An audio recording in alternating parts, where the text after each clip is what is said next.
No, you have to hit the button. Good morning. Morning. Guess what, y'all? You have to hit the button that says go live if you actually want to go live. Yep. Makes sense. Good morning. Good morning.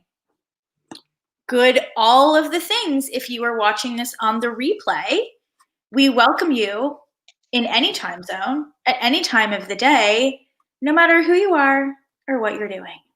We welcome you to the L&L Morning Show. We do. We sure do. You know the song that just got into my head because we talk about it all the time because, okay, you guys need to tell us in the comments if this happens to you, because this happens to me. Good morning, Tamisha. Good morning, Nadia. Say hello, everyone. Hello. If when you are in a conversation with someone, and then, because we talk about this all the time, and then they say something to you and instantly it becomes a musical in your head. Yep, every time. The song, Good Morning, Sherry. The song starts like playing and then you have to, Good morning, Lori. Like be like, okay, focus on what the person is saying. Focus on what, unless it's just like, I feel like maybe that's like slight ADD tendency, like of us who have like 1,000 things going on. Like a creative, you know, like a creative's mind. Yes, I see that. Because this happens all the time to me. And then I have to consciously be like, nope, look the person in the eye. Focus on what they're saying. Turn it around. And when I said you were all welcome here, it was the song from The Wizard of Oz. We welcome you to Munchkin Land. Oh, see, do you know what song I got? What? I got this song, you know, it's like, you're welcome. You're welcome. That went into my head. That's so funny. All right. All of you have to validate that Laura and I are not off. And that I know this happens to Michelle and Christine as well. Yeah. And I also feel like it happens to my sister and 100% Alexis, who is my brother. So good morning, everyone. Good morning. Good morning. We hope that you are having a wonderful day, afternoon, evening, what else? Whatever time. Oh, see, Lori Bertoni is saying that's never happened to me. That's funny. It will now. I predict. It will. 100%. And also, sorry, because it makes it really hard to focus. But I do think I feel like we need to do a little research on this because I do think that is a tendency of our brains to do, like, to look for associations. It connects the dots 100%. You and I have a very similar brain in that sense where we it's like connecting all the associations to like you the data. So true. Yeah.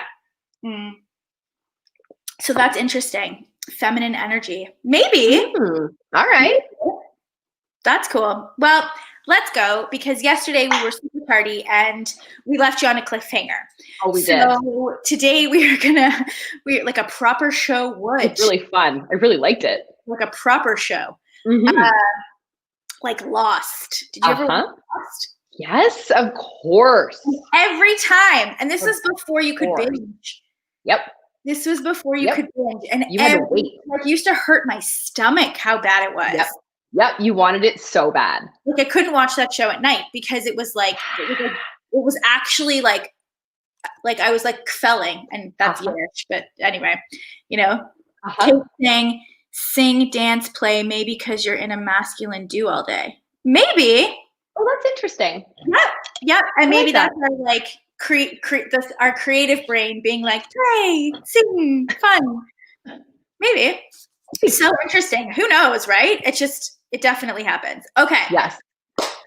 Let's dive in. How to overcome objections like pro, even though you might be sweating through your shirt while you do it. This is what we're talking about.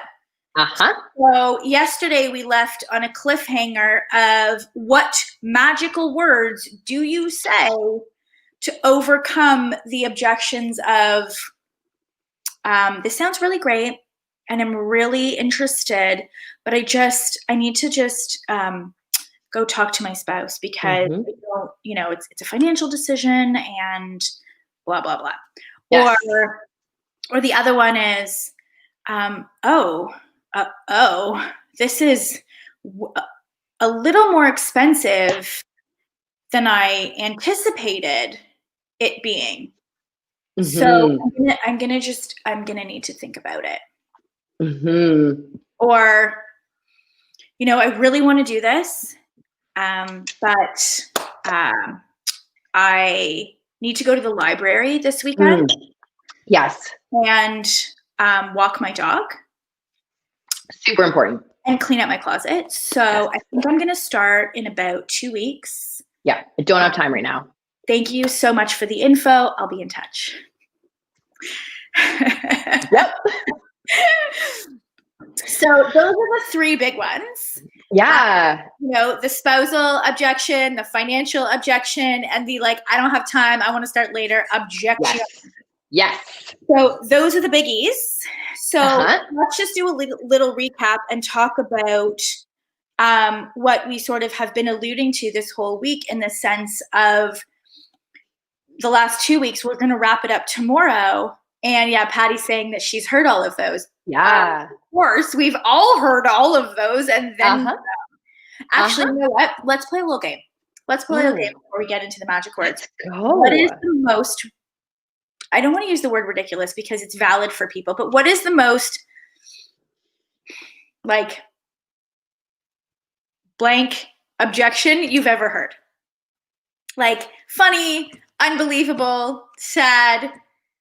It's sad in a what kind of way? Not sad in a oh God, that's horrible. But really I need to do the laundry this weekend, so I can't start kind of way. One of those. Yeah. Let's hear it. Yeah. My call yesterday, she had 2 other coaches she was interviewing, so she wanted to do a follow-up call. Oh, I like that. Okay, we can talk about that. That's cool. So she was interviewing you. That's very interesting. Okay. Yeah. Oh, I know Laura has a lot to say about that power play right there. It's so many things to say today. Yeah. Okay, but let's actually go back. Tell us your blank objection, funniest, most unbelievable, most trying to just get off the phone with you. Some of our clients get hung up on, actually, and our advisors too. They literally get hung up on. Yep. But let's talk about what an objection actually is and where preventing them starts. Yes. All you. Yeah. Me? Oh, yes. Take it away. Okay. Here's the thing, y'all. An objection is not a knock against you. It's not a knock against your program. It's not a challenge most of the time. It is somebody saying, in the way that makes sense in their brain, I am not certain. Yeah. That is the only thing that an objection is. It is, I am not certain. Therefore, I need to come up with, and this might not even be conscious thought, but I am not certain, and therefore I need to come up with a reason why I can't say yes right now, because I am not certain. That is an objection. And if you can reframe your brain around that one tiny little shift, it's going to change so much for you and how you're then able to continue the conversation, because an objection is a normal part of a sales conversation. It's not an exception. It's not a weird thing that happens when you did something wrong. An objection is normal. It is somebody saying, I'm not certain. So what we've talked about so far is that you can use your marketing content to create increased certainty in the person who is about to get into a conversation with you, right? That's what you're doing. You're using your marketing content in ways that help to bust through myths and objections and reasons that they think are valid that don't allow them to move forward. Yes. Right? Yes. And I just want to jump in here and just give tips before we get into the actual words. When Laura says, which was brilliant, by the way, use your marketing content to increase certainty. What this looks like is you maybe putting together a 3-part Facebook Live series. Wow. Which is a marketing campaign.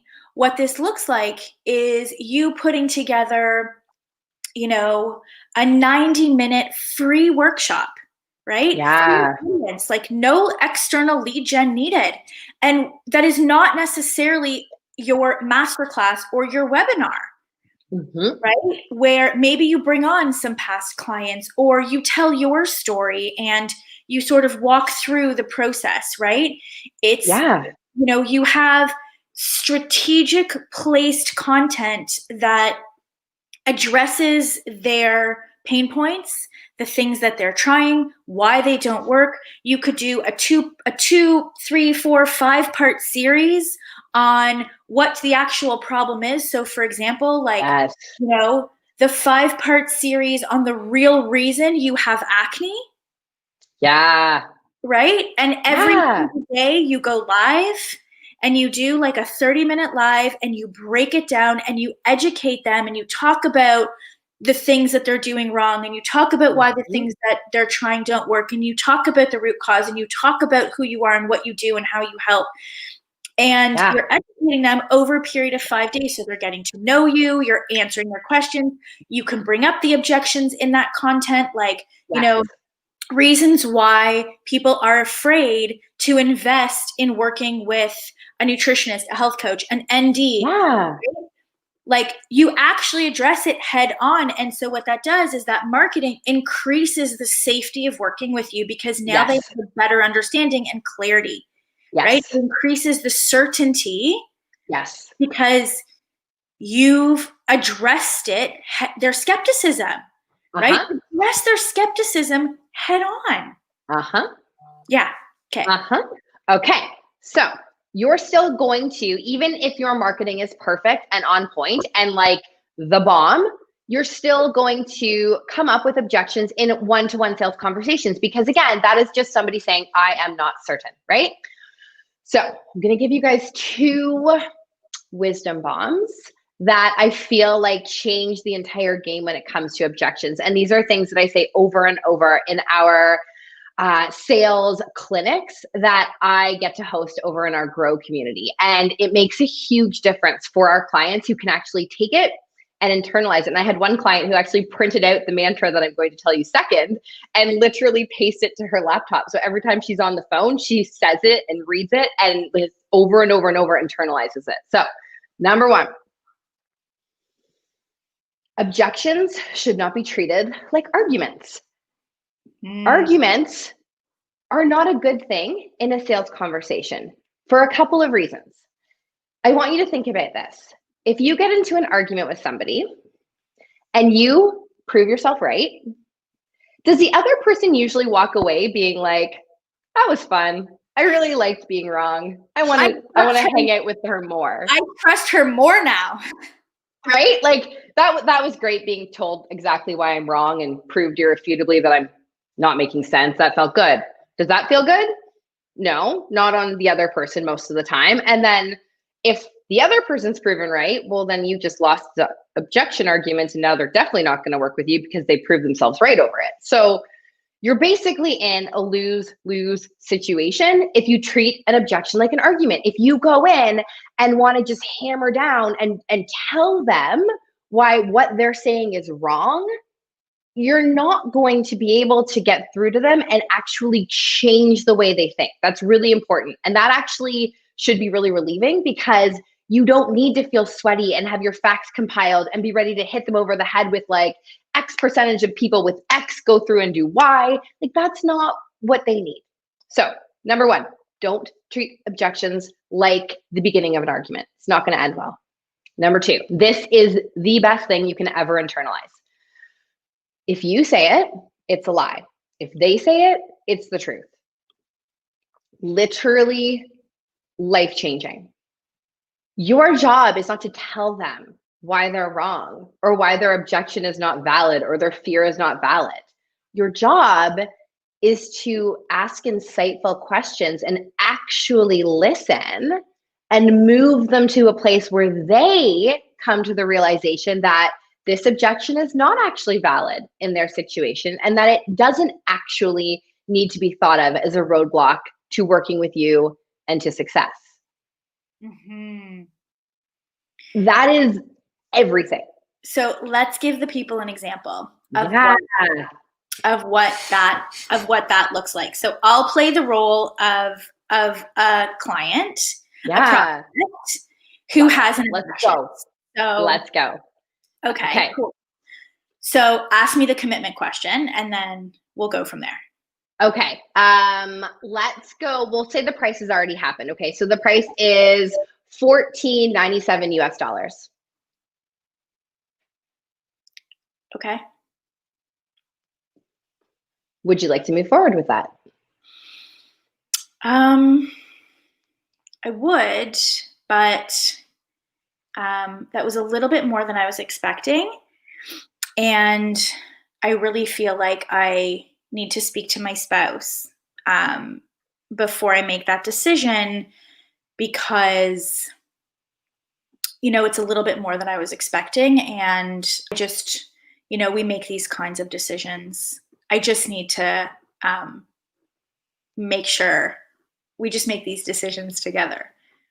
Yeah, I can appreciate that. Are you okay if I ask you a few questions around that? Yep. Amazing. So I find it interesting. You said it was a little bit more than you expected. Given that right now, you've been off work for 3 months, you're not able to contribute to your household finances the way that you want to, and that feeling of guilt you were talking about earlier, and the feeling of not being a good role model for your daughter, with all of those things in consideration, and the fact that in about 12 weeks, we can take you from that to being able to re-enter the workforce and contribute and actually show your daughter what's possible when you are faced with an obstacle and overcome that and be able to just climb out of it. I'm just curious, what's the value that you place on that?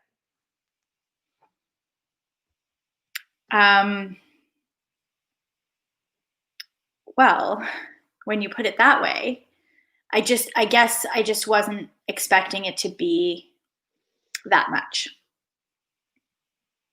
I don't really know what value I had in my head, but when you sort of say it like that, it makes a bit more sense as to, why it costs that much. Absolutely. So, in our previous conversation too, I just want to make sure I'm understanding and helping you kind of get all of the facts before you go and talk to your husband and make sure this is what works. You said that your husband, John was it? Mm-hmm. John. Yeah, that he is 100% supportive of you and he's doing everything in his power to lift you up and take the burden off. But, you're starting to feel really guilty for everything that he's having to take on. Do you think he would support you in being able to work through this and hit those goals? Yeah, I definitely do. I just feel like I just want to run the price by him just to make sure that he's on board. Yeah. Can I ask a tough question? Yeah. What if he says no? Do you guys see? I'm not going to talk my way out of this. She's going to get, what she's going to get me on? She's going to get me on a payment plan. Yeah. Because she's going to go through all of this and she's going to get the prospect to a place where she feels so silly for saying what she originally said, that when Laura busts out, well, what if, and this might not necessarily happen, right? But do you see how the questions, and here's the thing that I want you guys to point out, because we could go on like this forever. Yeah, totally. So fun. She had to hold that authority, right? And actually it was really funny. Keep going. Okay, we'll keep going. So, okay, ask the tough question. What happens if he says no? Yeah. Honestly, I'm not really sure. I guess, I don't know. I'll feel really upset that he doesn't support me and doesn't have faith that I can do this. And, maybe feels like it might feel like, I don't know. I don't really know what I would do. I can't. I I don't know. Okay. So I really want you to think about this because given everything we've talked about, this is a pivotal moment for you. And I'm genuinely concerned that if we walk away from this conversation now and you don't have that clear path of what to do, if he's not on board, 3 months are going to go by and it's going to be worse. So let me ask you this then. Is it scarier to do something now without John's full on, support and conviction and understanding? And in, 3 months from now, be back contributing to your family and back as that role model and, not relying on everybody else to do all of the things that you feel like you should be doing in the house? Or is it scarier that 3 months from now, you're going to be worse off and John's going to be even more responsible and start to feel resentful while you feel guiltier? Which one's scary to you? Yeah, definitely that one. I feel really bad that he's like having to take on all of these things. And I want to be able to help, but I can't, which is Absolutely. why I booked the call in the first place. Absolutely. Okay. So, given everything we've talked about, if we completely take John's permission or authority off the table and put this into what you feel is the best thing for you, is this something that is a hell yes for you right now? Yes. Okay. Would it be helpful then, given that $14.97 felt jarring and like more than you were prepared to spend and not something you previously talked about, would it be helpful if I were able to enroll you on a 3-pay plan? We can take $3.97 today. That gives you the opportunity to go and talk with John and get him on the same page and really help him understand what that looks like. And then we'll have 2 remaining payments that'll come out over the next 60 days. Would that be helpful if I could do that? You would do that? All I want is for you to be able to move out of this conversation with the next steps that I know you need to take and now you know you need to take in order to fix this. So yes, if that's what it takes, yes. You would be willing to do that? That would be great. Absolutely. Visa or MasterCard. Yeah. See, guys? Boom. And here's the thing. Look, I wish I had Laura's confidence. I usually just end up backing off to not annoy them. Is that annoying to the person who needs help for you to try to help them? Remember, we talked about what's in their best interests. Yes. You are not annoying. Job. If you let them walk away because of a spousal or any other type of objection without you going through this process with them, you're not doing your job, actually. Absolutely.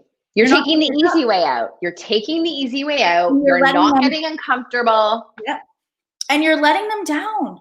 Because at the end of the day, they don't know how to get themselves over the fear. That's your actual job. Right? It's your actual job. Yeah. Like it's part of your job to help them confidently go talk to their spouse and say, hey, this is why I did this. This is what I did. I did it on a 3-pay because I didn't, whatever. It's your job. Right? And so to understand why they initiated contact with you in the first place is so important, and to understand what's going to happen to them if they don't work with you, and to care so much about that. Yeah. That is where you're coming from. That's not annoying. That's not salesy. That's actually caring more than you probably even should. Yes. Uh-huh. Yeah.